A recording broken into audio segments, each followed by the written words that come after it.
Hey everybody, welcome back to Bushcraft Channel. My name is Bushcraft Joe, and today we're going to have a nice little Bushcraft chat to go along with last 3 series videos. So if you're new to this, I'm running a series that every first Wednesday of the month, we're going to sit down and we're going to talk a little bit about bushcraft, just 2 to 3 minutes, something like that, maybe a little longer, maybe a little shorter. And this is going from the very beginning of what bushcraft is and just moving forward. So where we left off the last time was choosing a location and looking into, everything that's there, the terrain, the climate, the weather, the animal life, and once you figure all that out, you really want to start looking at, okay, I got this location now, this is where I really want to get into building a camp. What do I need? So, you need food, water, shelter, and fire. And you need a good water source. So try to look for locations that have like a small creek or stream, and go with that route. Getting water out of a stream or getting water out of a spring can be good. It can also be bad. There's different ways that you can purify water versus disinfecting water, and we'll get into that on the next video. But you're also going to need tools, and you're going to need supplies. So you have to form a game plan of what you want to do once you get to camp, and that's going to determine on how much tools you take, how much food, how much water.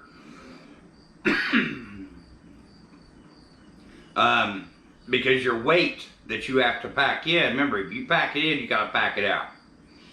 And this is where it's going to be nice once you start getting into making the tools and stuff that you need, because if this is a secure location that doesn't have a lot of traffic, then it's likely that the thing that you make, you can actually stash back and come back and get them again and use them again, because they're just made of wood. That's what makes it nice. So you can start shaving weight off. So an example, if you're taking a tarp shelter that you're comfortable with it, then instead of carrying 10-pound pegs with you, you can go ahead and make your pegs and stash them back and have those later. So the next time you come out, you shave that off of your weight.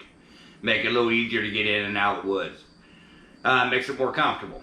And this is really what bushcrafting is making yourself comfortable out in the woods. I mean, man proved that we could survive, 2.4 million years at least without creature comforts.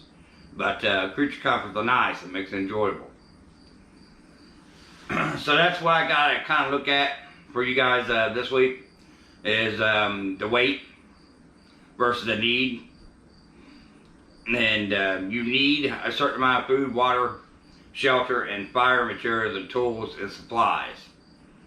All this will vary depending on how long you want to be out there, and what is available once it's out there. So if you get out there, the creek's all dried up, then you're gonna have to cut this short, because you're only gonna have so much water with you. But if the creek is up and it's doing good, then we can look at purifying and disinfecting, which again we'll talk about in the next video.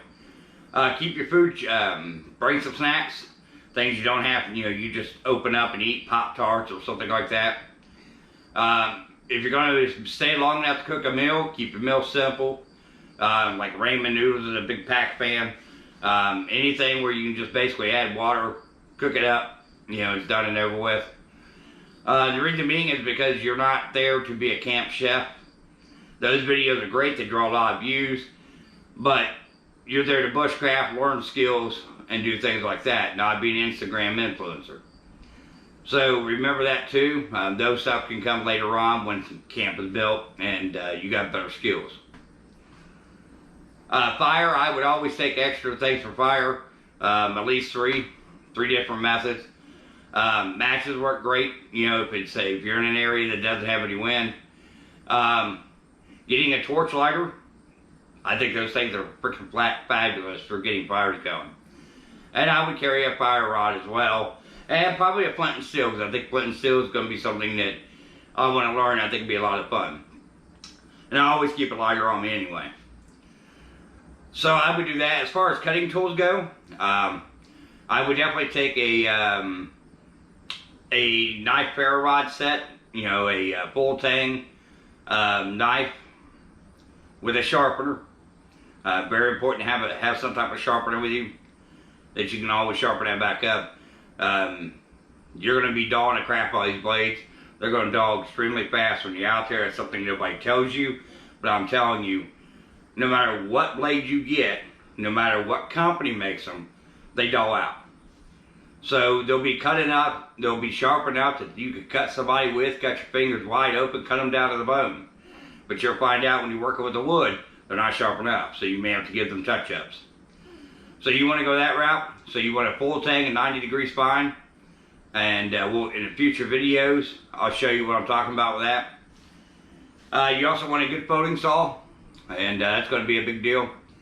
You're going to use two types of cordage, in my opinion, that you really need starting out, which is going to be number 36 bank line and paracord. And shelter-wise, I would start out using a tarp, and then if you decide you want to stay overnight, you can get your sleep system going, and you can do that as little as just using a bivvy, a wool blanket, or, you know, if it's colder, you can use a sleeping bag. You can go tarp, or you can go hammock, or you can go tent. It all depends on your preferences. So you can break this down and get into it, and as this progresses, we'll really get it, start picking things apart, and there'll be complimentary videos, you know, like right after these. So the second week of Wednesday, you're going to see a video that is going to correspond with the chat video. You know, it's like part 1, part 2. And that way you guys kind of see a hands-on as well as, you know, the chat to go with it. So that's what I got for this week. Stay safe, stay armed, stay free. And like, share, subscribe as always. And I will see you guys next time.